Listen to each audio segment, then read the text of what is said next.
District of Conservation is sponsored by CFACT. To learn more about our sponsor, head over to cfact.org. Thank you so much for listening to the show. Welcome to episode 225 of District of Conservation. I'm your host, Gabriella Hoffman. Thanks for tuning to the podcast and hope everyone had a lovely, safe Halloween weekend. I got to do some warming up for trout fishing, and I caught a bluegill sunfish and was joined by some new friends, on this adventure at Lake Cook in Alexandria. And if you live in an urban area, we, especially here in Virginia, have a lot of trout stockings close to cities.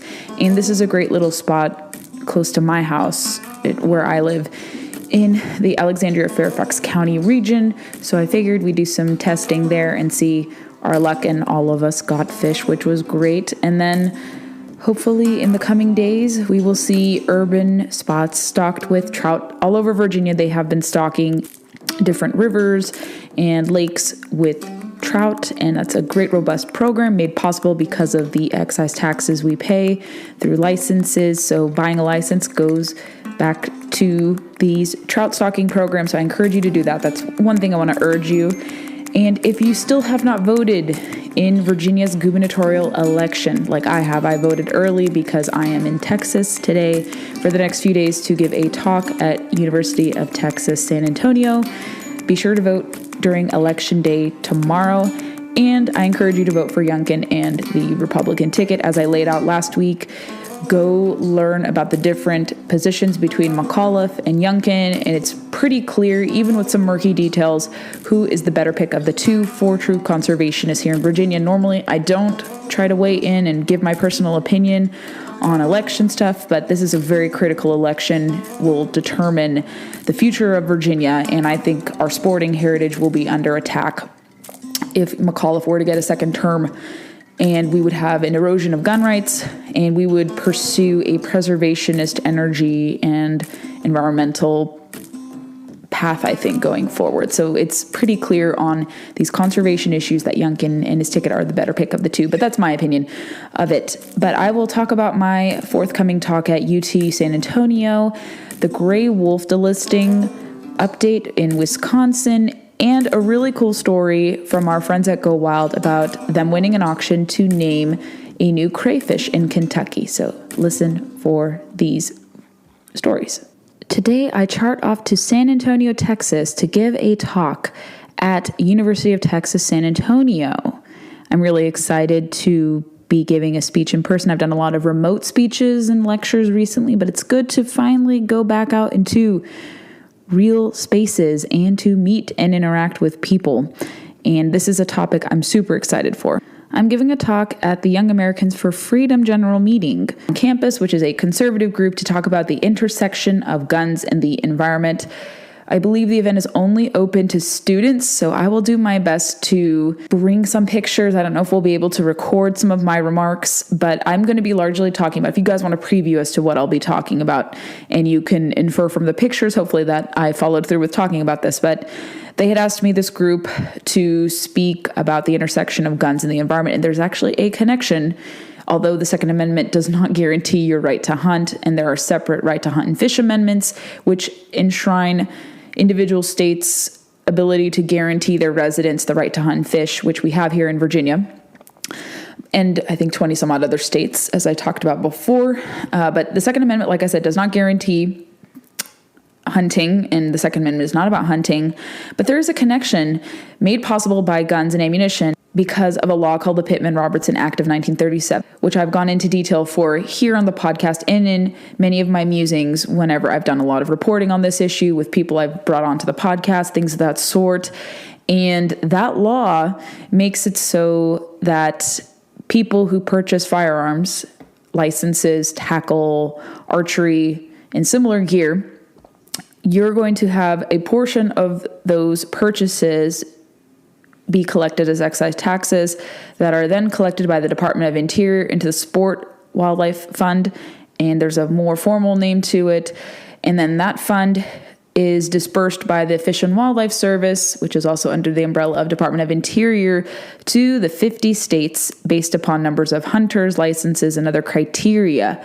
And so when According to most recent figures by the NSSF, I believe since the law went into effect, there have been over $14.1 billion collected to support conservation efforts, largely because of excise taxes collected on guns and ammunition. I've been told about 50 to 60% of that hails from guns and ammo, the rest from licenses and similar sporting equipment through excise taxes under this umbrella of the law and all that. So I'm going to be explaining the history about that, how hunters and anglers play a role in that respect because of gun purchases. And especially in the most recent 18 months, we've seen a huge surge in conservation funding when all of us were panicking and worried that hunting was kind of on the decline. A lot of people were very nervous when they're reporting about conservation funding lagging behind, being kind of in peril, and an odd, I would say, result from the pandemic. There was only, I would say, one good thing to result from all this mess is that people rediscovered the outdoors, particularly hunting and fishing. And as a result, more people were spending money on licenses, on equipment, on guns and ammunition, especially because of just violence happening in cities, people unsure of police support in their communities, and people just wanting to take ownership in matters into their own hands and protection into their own hands.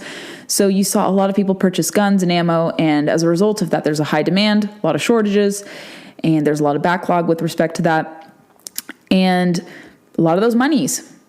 And that's why earlier this year, the Fish and Wildlife Service and Department of Interior announced that $1.1 billion from the last year were accrued to go back to the states, the 50 states, for hunters' education, habitat restoration, and wildlife conservation efforts. A lot of money generated because of these purchases. So that's largely what I'm going to be focusing on and answering questions that the students may have about this law, the connection between guns and the environment, which is very well documented, as I've just previewed here now. And I think it should be well received. I'm not anticipating being protested.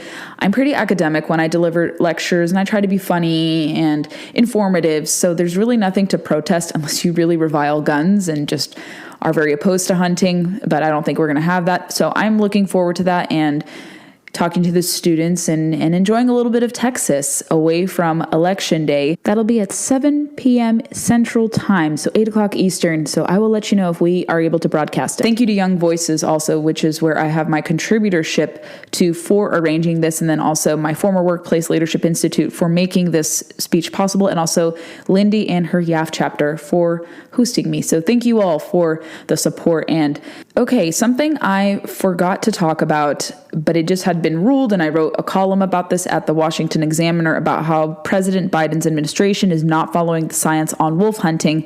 And after I submitted that article through my Young Voices contributorship, I saw that the judge handed down on October 22nd in Wisconsin. This is according to the Associated Press. Dane County Circuit Judge Jacob Frost issued a temporary injunction halting the season, which was set to begin November 6th. The order came as part of a lawsuit that a coalition of wildlife advocacy groups, they're preservationist groups, don't call them wildlife advocacy groups, filed in August seeking to stop the hunt and invalidate a state law authorizing annual seasons. Among other things, the coalition urged that the season is illegal because the Department of Natural Resources hasn't updated its regulations setting up season parameters and has been relying on an emergency rule put into place after then Governor Scott Walker signed a law in 2012 authorizing annual seasons and a wolf management plan that hasn't been updated since 2007. The judge said that the law creating the wolf season is constitutional on its face, but that the DNR failed to create permanent regulations enacting it. The law gives the DNR great leeway in setting kill limits, hunting zone hours, and the number of licenses, making it all the more important that the department following the regulatory process to ensure it doesn't violate the separation of powers between the legislative and executive branches, Frost said. He added, "I'm not overruling the wolf hunt law. In fact, I'm saying it has to be enforced as it was written and intended," Frost said. "The DNR is currently not following the law or following the Constitution. Its decisions are built on a faulty basis, meaning they can't stand either." The judge said the injunction will remain in place until the DNR implements updated regulations on determining quotas and the number of licenses it issues and updates its wolf management plan with the new wolf population goals of the state. That's really odd because when I was reporting about this and on the DNR website looking for statistics about the wolf hunt, maybe I am perceptive and I look to read the details, but according to an October 4th update from Wisconsin DNR, they listed out how many wolf tags they're going to be issuing. Maybe the judge didn't see those details or failed to look at those details. And they said, and here's from the DNR, the Wisconsin Department of Natural Resources today announced, and this was October 4th, that the statewide quota for the fall wolf hunt has been set to 130 wolves. Is that not clear to the judge? This seems like this judge is taking a page, Judge Frost is taking a page out of Judge Christensen out of Montana, who leaned more so on emotional appeals rather than the science to prohibit the grizzly bear hunt to take place in fall 2018 out west. That has created a lot of friction and problems and a lot more bear mortalities because of a lack of a hunt occurring. So game officers are having to kill more bears rather than having a hunt in place that would have actually culled fewer bears if it were to take place. This judge is a little different, but I still feel he's leaning on emotion. And the DNR says this also: state licensed hunters and trappers will be authorized to harvest 74 wolves within 6 zones established in the department's regulation. The department will also honor the Ojibwe tribes treaty right with the ceded territory of 56. The department will use a license ratio of 5-1 to offer the opportunity to 370 successful applicants to purchase a state wolf license. The department plans to notify successful applicants on October 25th, at which point licenses will also go on sale. And they say that DNR is currently updating wolf management plan with input from the Wolf Management Plan Committee. The department will continue working towards completing a 10-year wolf management plan to guide management decisions beginning in 2022. Yet the judge put an injunction on the wolf hunt on October 22nd. So it has created conundrum in Wisconsin, and we'll continue to follow that. But again, I think these are just activist judges who are being forced into deciding wildlife management issues when they themselves are not involved in the process, because they're hearing from groups like NRDC, Center for Biological Diversity, Humane Society, and others who oppose hunting as a management tool. That's why they're doing this, and they're infringing on wildlife management from taking place, a highly regulated hunt for wolves to proceed. And it may, like I said, I just read for you from the DNR website, it's pretty clear how many will be harvested. I don't know why the judge failed to acknowledge that. I just think this is going to lead to more conflicts. Groups like this using sue and settle, abusing the EAJA to achieve their means to interfere with wildlife management efforts because they're so repulsed by a management hunt that will take place. And they're not really doing anything to bolster the wolves. They just collect money. We don't know where those monies go to.